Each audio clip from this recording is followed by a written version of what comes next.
Psalm 95 says, "Oh, come, let us sing for joy to the Lord. Let us shout joyfully to the rock of our salvation.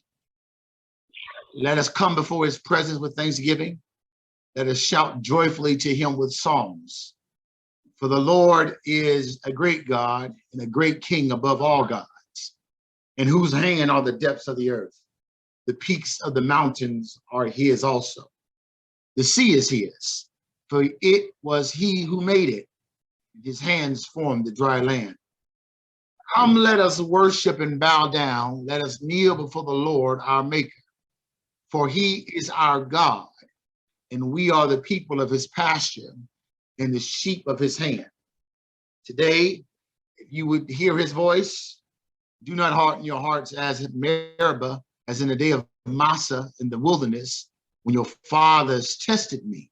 They tried me, though they had seen my work.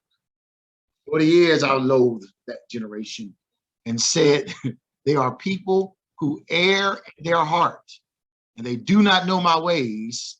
Therefore I swore in my anger, truly they shall not enter into my rest. My. All right. Well, listen, this is how I want to tag this text. Worship as engagement with our King. Worship as engagement with our King. There's only one line that says, no, he is King of all gods. But when you look at this in light of the next couple of Psalms, 60 through 69, and perhaps you can probably probably put Psalm 93 in there also. All of them have this, and probably even going up to 100, this phrase or something about the kingship of God. They'll talk about the reign, our God reigns, he is king. And so these are the Lord is King collection. This is the Lord is King collection. And so when you then frame it in that context, it gives us another window to look through, if you will, to understand this psalm. It's a call to worship, but it's a call to worship in the context of psalms that is hailing God as King. And what I want you to do then, as we go through this study today, is to think about in what ways, if we saw worship as our engagement with our King, how that could shape our experience with worship. If we saw him as our King, let me see if I can do it this way. There are a lot of ways that we can relate to God, right? We relate to God as Father.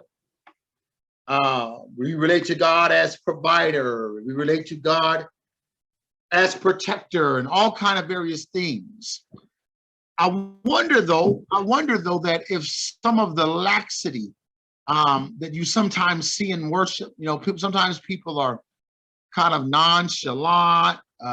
Sometimes there are scenarios where we're like, man, have we made this too secular and gotten too common with God? There in certain circles, it's kind of common to kind of relate to Jesus. I call him Jesus as my girlfriend songs, where we kind of, so he's kind of like he's the lover and all this kind of stuff like that. I wonder if some of that could be attributed to the fact of us forgetting that worship is, in many ways, our engagement with a king. And not the king, the king of kings. Because there's a certain, even today, right? If we were to, this queen, what's the queen? Is she still alive? The queen in the link. What's her name? She's about 167 years old. but I mean, even today, right? Like, even though, yeah, we understand that there's a parliament, they have a system of government. But if we were in the presence of the queen, like there's a certain way we would respond, just simply because we in the presence of the queen. Right. Right. And so perhaps again, there are definitely a context where we can relate to God as Father and some of these other things. But I wonder if, again, some of the laxity of that we see in worship sometimes could be attributed to the fact that we forgot that even though He's our Father, because watch this, I like to watch these movies. I like to watch. I was watching Coming to America 2 the other day, but watch this. Even if in that movie he has 3 daughters, even if he has daughters, even when they come before the presence of the king, there's still a certain level of approaching, even as family, that that they understand that this is still king. And so I want us to think about that today as we look at worship as engagement of the king. I'm going to argue, and it didn't take much arguing to do it, that if we kept that in mind, there's a certain experience and a certain expression that we would have when we come into worship. So probably a short lesson today, but verses 1 through 5 deals with the people of God processing into the presence of the king. Verses 1 through 5, it's the procession into the presence of the king. 6 through 7, the people's prostration before the king. And then we'll look at the last one. As the awaited proclamation of the king. That's one of the things. What happens is once you come into the king's presence, you're waiting for him to say something and speak. We're going to talk about that in a minute. So the people's procession into the presence of king. The center focus of coming into the presence of king is that we've come to rejoice. Even watch this. Even in biblical times, and there's some nuance between this. There's some differences and some similarities. But in biblical times, in ancient Near Eastern context, you better be careful about coming into the king's presence all gloomy and depressed. They come. They say, "Long live the king." They come. You come with greetings and come all that kind of stuff. There's even a passage where I can't remember who it was at this point, where it's like, why are you so dejected? Why are you so, you walk around here moping around all the time, right? But and so there was a thing that was kind of a real thing, is that you had to contrive. That's what I'm getting to. You had to manufacture joy when you came into the presence of the king. Because being downtrodden could get your head cut off. You didn't. I'm having a good day, and you come in here all sad and depressed. So you had to manufacture joy when you came into the presence of the king. But we don't have to manufacture joy when we come into the presence of our king, right? Like because of who he is. And listen, as I said before, listen, as life will have it, sometimes we come in dejected, we come in bruised, we come in beaten and warned. But there's something about, as we come into the presence of our king, it's something about being in his presence that we don't leave the same. We've come to rejoice. And so this idea of rejoicing is, watch this. There are, in certain atmospheres, you expect certain dispositions and certain mannerisms, right? If in the library, we expect, you got to be silent and you got to whisper. That is just the disposition that belongs to that atmosphere. You go to a ball game and you can, like you sitting there like a bump on a log. That's not a disposition that's conducive to that atmosphere, right? Well, likewise, when I come in before the presence of the King, I've come to rejoice. Rejoicing is fitting. And so watch this, verse 1. Oh, come, let us sing for joy to the Lord. Then let us shout joyfully to the rock of our salvation. Let us come before his presence with thanksgiving. And then it says it again. Let us shout joyfully to him with psalms. Here's a question. There are certain adverbs and adjectives they're used, sing for joy and all that, joyfully. Out of this list from verses 1 through 2, which one is different? Which one is different? All these words, you see joy, then you see joyfully, you see joyfully again, and then there's another word. Which word is different? Thanksgiving, yeah. And here's the thing, they're related. They're related, right? And so our joy and our rejoicing comes from a disposition of being thankful and giving thanks to him. They are related. Here's the thing. The more you start thanking him, the more you start feeling joy. That's the thing about our praise and our worship. Again, I can come in because just how life would have it. Sometimes there is a even in the Psalms we've been seeing this. There is a space for mourning and lament in worship, right? Like that's why we've been going. We just went over last week or whatever. Last week, yeah, about the he lamenting the injustices that is happening and stuff like that. There is a space for that.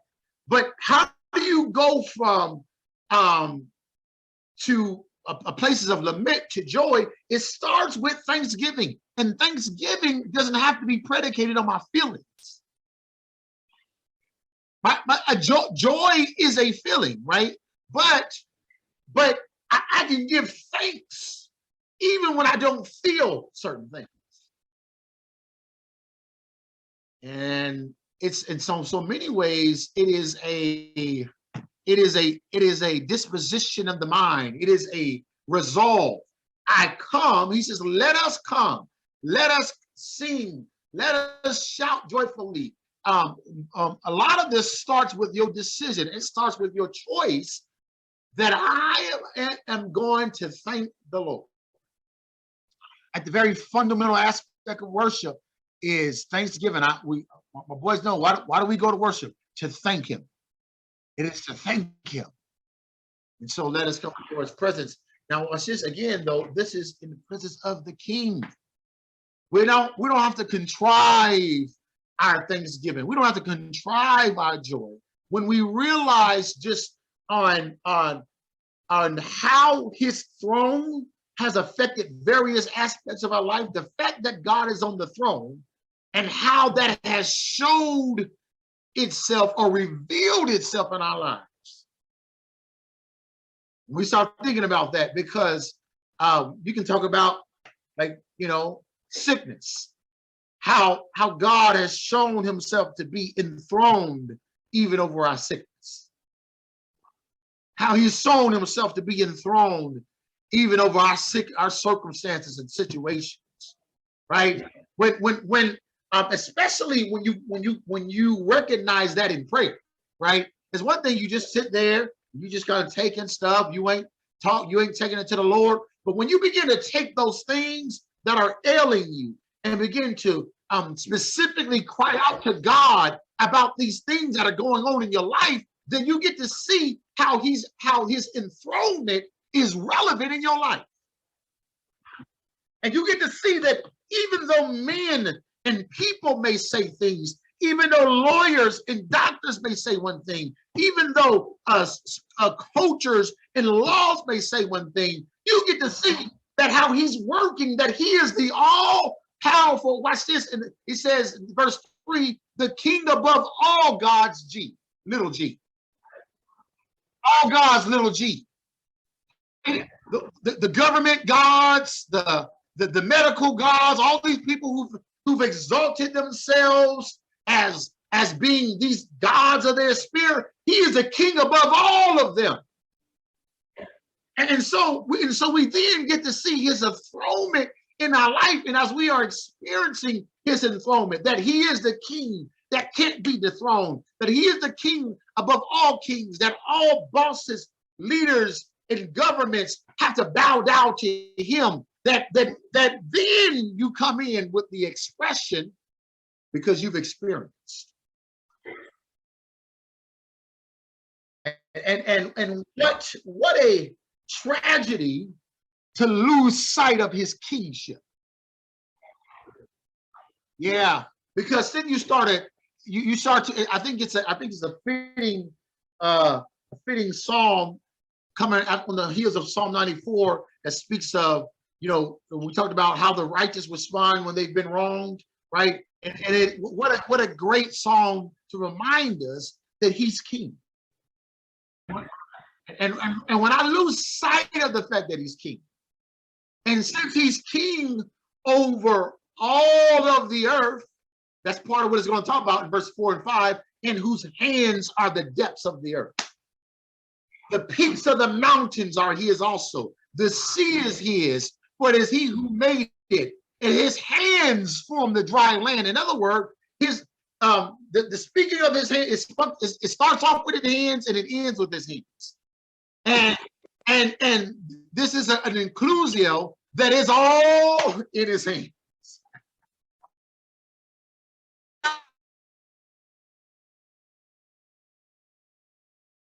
The depths is all in his hands, the depths of the earth, the peaks. It's all in his hands. In other words, there is no area in the sea, on the highest mountain, at the depths of the earth, there is no area that is outside of his jurisdiction. He is king over all. It's all in his hands. If I'm in Dubai, he's king. If I'm on the south side of Chicago, he's king. I know you got vice lords and Latin kings and all that, but in Chicago, Jesus is king. It doesn't matter. And so it speaks to the fact that, so once you understand that, and then you experience that, then it is a natural result then for when the psalmist puts out a call to worship. Oh, come, let us sing for joy to the Lord. Let us shout joyfully to the rock of our salvation. Let us come before his presence, and then tells us that it is a presence of the king. Oh my goodness, you can imagine people coming from every aspect of his kingdom to come into his presence. That's kind of how it is. When we come into worship, we're coming from different neighborhoods, and we're coming from different parts of the city sometimes, and we're coming to meet before the king. Because even though I may have some scenarios or some things that are happening to me in my neighborhood that may not be happening to your neighborhood, or some experiences that you are having in your home that I may not, we're still coming because his jurisdiction is over all of that. So it is to come before the presence of the king. We come rejoicing, and that rejoicing is easy because it's God-centered. Worship, as we look at worship as coming before a king, it would always be God-centered. Look at what it says, verses 1 to 2. Rejoicing, it says, sing for the joy to the Lord. Shout joyfully or aloud to the rock of our salvation. Come before him with thanksgiving. Extol him with psalms or with music and song. It is. God is a great God. That's right. The people's, you go from the people's procession into the presence of the king to the people's prostration before the king, which is a natural progression, isn't it? You come before the king, that's what you do. You kneel and bow down. I do think we ought to reclaim that literally too. Like I think there's something to the literal practice of actually coming before God, kneeling and bowing. We do it in other contexts. We do it oftentimes. We may do it at home in our prayers, right? We know we can pray in various different ways. Even scripturally, people pray with different type of physical positions. And but I do think that is something that we probably need to reclaim, at least sometime, of literally bowing down. But apart from the literal kneeling and bowing, this speaks of a bigger reality of our disposition before God. It speaks of understanding that there's distance between him and us. If I just say this way, we're not on God's level. I mean, and we got to be careful. Sometimes, again, the kind of commonality that we approach God. Here's the thing about worship. You can check it from Leviticus and Numbers. People don't like Leviticus. I was like, oh, it's just all these laws and rules and whatever. That's not how Moses would have understood it. That's not how the people of God would have understood it. And it ain't how God would have understood it. We gave it. It's just a whole bunch of mindless rules and laws. Oh my goodness. Where does it stop? No. Leviticus is about understanding that you can't come to God any way you want to. Yeah, it's about laying out that there's rules to approaching God in worship. And part of this idea of kneeling and bowing down before him is understanding that there's some distance. We're not on God's level. We have to remember that in every aspect of our worship, that this is a God who is high. He is king, and I am nothing but a mere commoner in his presence. I'm a child of God, but I'm still also a commoner. He's God. That ought to put some level of intensity, right? When I'm coming before God, it means my dignity is not what's important. Sometimes we want to be dignified in worship, I won't mess up my wig or mess up my my whatever and all that kind of stuff. That's all, I get it. But I'm just saying, my dignity is not what's important when I'm in front of the dignified. It's about praising him, and he is at the center. So we've come to rejoice, but when prostration also signifies we've come to give reverence. Recognize his distance in our prayers, not just in our prayers, in our songs. Sometimes something you listen to some of the songs, and the songs have just really messed it up. It has shifted the focus where it's on us and not about him. And I found out I like those songs that speak of that recognize that there's a distance between God. Like the songs we just said, it says, praise is what I do, and part he says, what I owe. He tells he's ad-libbing, he says, give him what you owe him. Right? That recognizes distance, right? As opposed to God ought to just be happy that I just showed up. No. We owe him. He is the king. Right? People do. They treat God as sometimes as if we be coming in all late and stuff. Like okay, I made it. I know stuff happened. I'm not, I ain't meddling, or maybe I am, but there's something about we're coming into his presence, and God is not I remember, I think I told the story one time. We was in Florida. Whenever we are on vacation, our household rule is that wherever we are in the world on Sunday, doesn't matter whether it's vacation or whatever, wherever we are in the world on Sunday, we find the people of God, and we go to the house of God. And so there were times one time we went to, I think it was in where was that, with the not St. Louis, what was it, the other place? No, we went, the St. Louis or Missouri, one of those places where they, we went to, yes. Can't think of it. They had the little strip, but anyway, we couldn't find. We had. I was looking for a Baptist church, because I'm Baptist here. Oh, Brunson, and we could, we went there, and they had changed the thing, and the building was no longer there. We was like, man, what's going on? So we just went and found whatever first church that we can go to, and shoot, and we enjoyed it. We praised it. We enjoyed it. We came in to praise God. We came in to.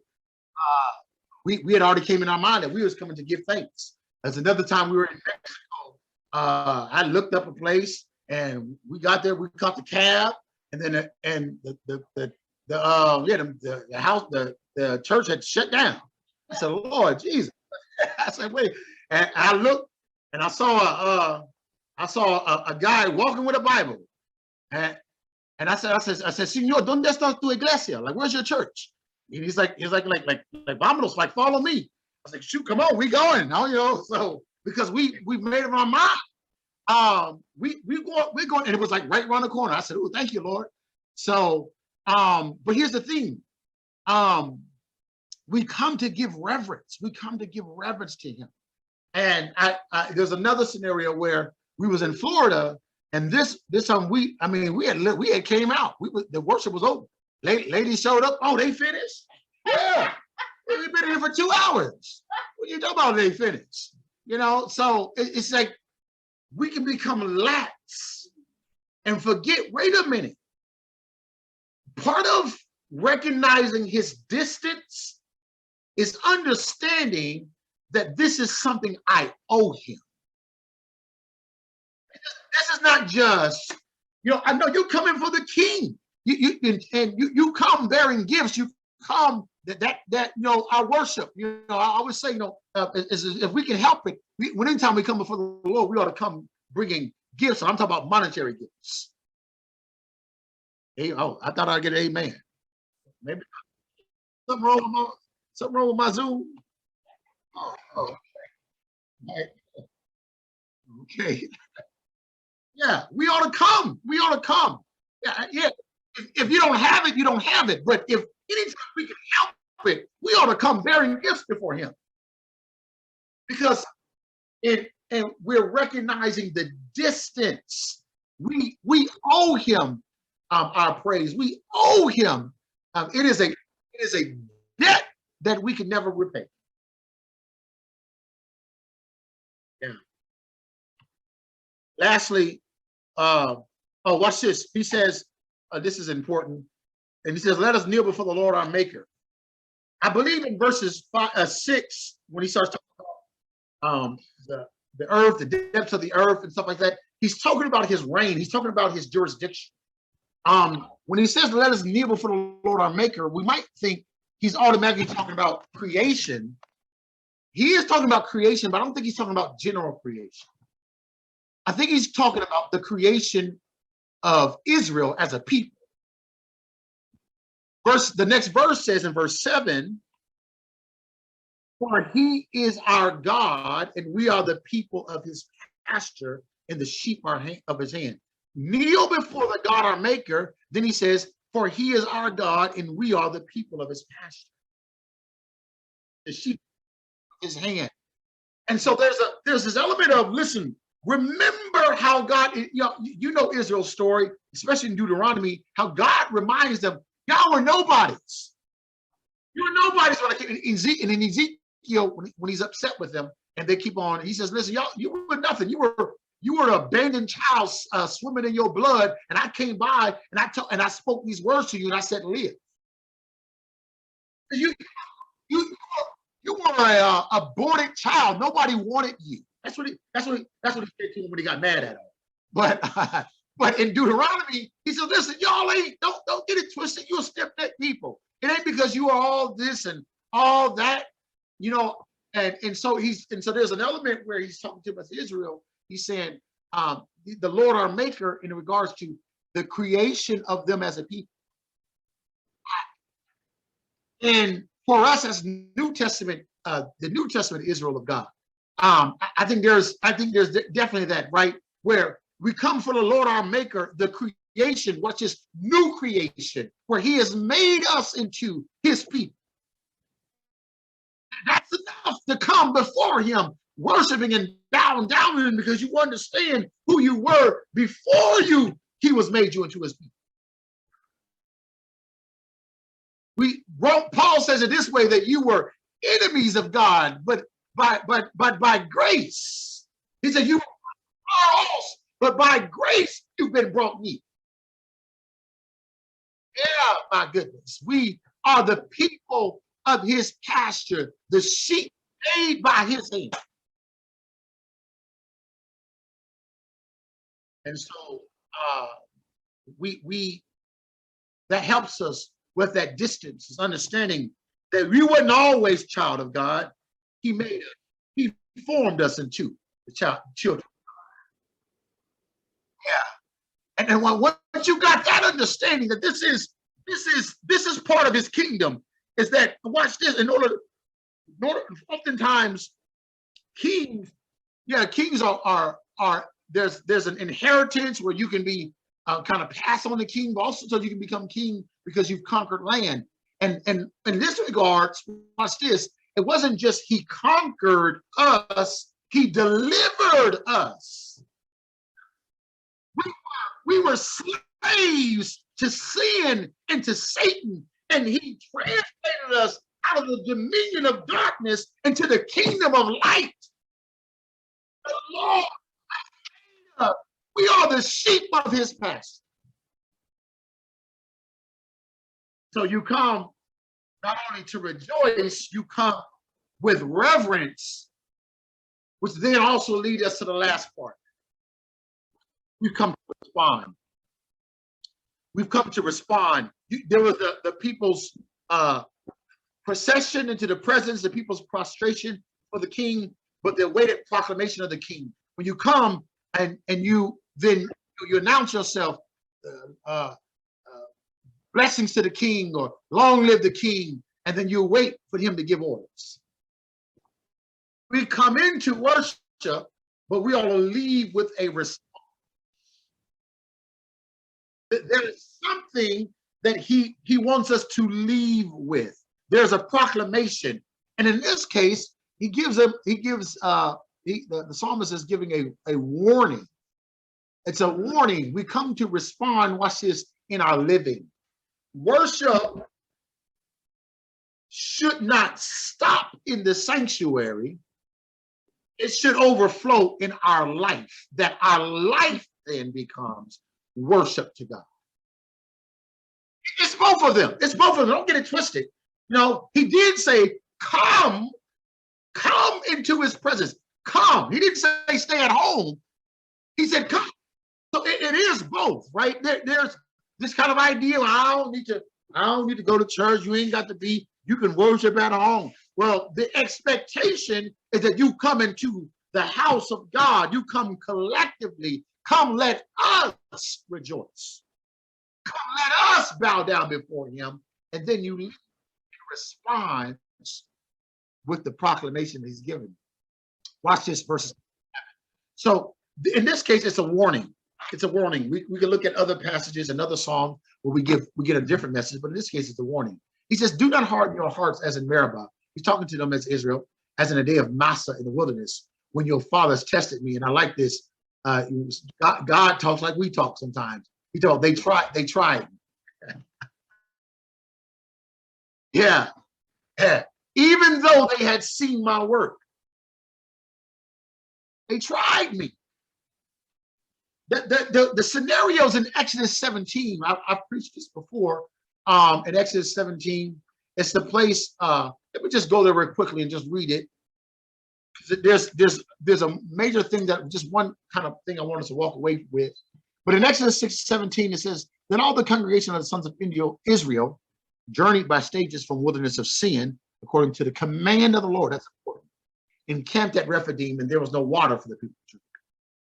Therefore, the people quarreled with Moses and said, give us water that we may drink. And Moses said to him, why are you quarreling with me? Why do you test the Lord? That the people thirsted for water, and they grumbled against Moses and says, why now have you brought us out from Egypt to kill us and our children and our livestock with thirst? So Moses cried out to the Lord and said, what shall I do to these people? A little more and they'll stone me. Then the Lord said to Moses, pass before the people, take with you some of the elders of Israel, take in your hand your staff with which you struck the Nile, and go. Before I will stand before you there on the rock of Horeb, and you shall strike the rock, and water will come out of it, that the people may drink. And Moses did in the sight of the elders of Israel. This is the scenario in which what he's referring to, at least one of the scenarios. And it is when they tested the Lord. Here's the key thing. Here's the key thing. It starts off in verse 1, says, and they moved according to the word of the Lord. They were it was a faith move because they were obeying the Lord, but then it was a tension. Rephidim was a tension between obedience. I've obeyed the Lord, but then I ran into an obstacle. And here's the warning. Here's the warning. So we go back to Psalm 95. There's a warning. They've obeyed, but then they ran into an obstacle, and then they rebelled. So when he says, do not harden your hearts as in Meribah, as in the day of Massa, which means testing, in the wilderness, when your fathers tested me, they tried me, though they seen my word. Yeah, do you see the connection here? See, watch this. Part of the hardening of our hearts has to deal with, you've experienced God as king. You've experienced his enthronement in his reign. You've come in and then to worship, and then you leave forgetting that that he has worked on your behalf. And so as a result, the result of forgetting is the consequence of hardening your hearts. Because what is the hardening heart? Is when you try him. You've tested him. You forgot about what you sung about in worship. You forgot, I surrender all. Right? We sing it loud. And we sing and emotion. All to Jesus, I surrender, and then go out and forget what you sang. Right? I on nothing less than Jesus' blood and righteousness. I dare not trust the sweet frame, wholly lean on Jesus' name. On Christ the solid rock I stand, all around is seeking sand. And go out and right? He says, don't harden your heart. When you've seen my work and you've seen what I can do. Worship, true worship ought to result in a response where my sanctuary disposition overflows in my living and my situation.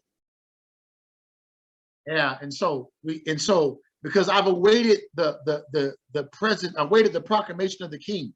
He said, don't test me. Don't test me. They tried me. That it's a warning. Warning, don't test me. Because there's something, watch this. In other words, when we experience God as our king, he his reign ain't just in the sanctuary. Guess what? The parts where you're gonna need him the most, where those other little G's are, where those bosses at your work, acting the fool, kids, that you need God, watch this, to show up in his throne, to his reign to reach where you are. So if you need his reign to reach where you are, then don't leave him in the sanctuary. Oh my, I'm finished. I'm finished, y'all.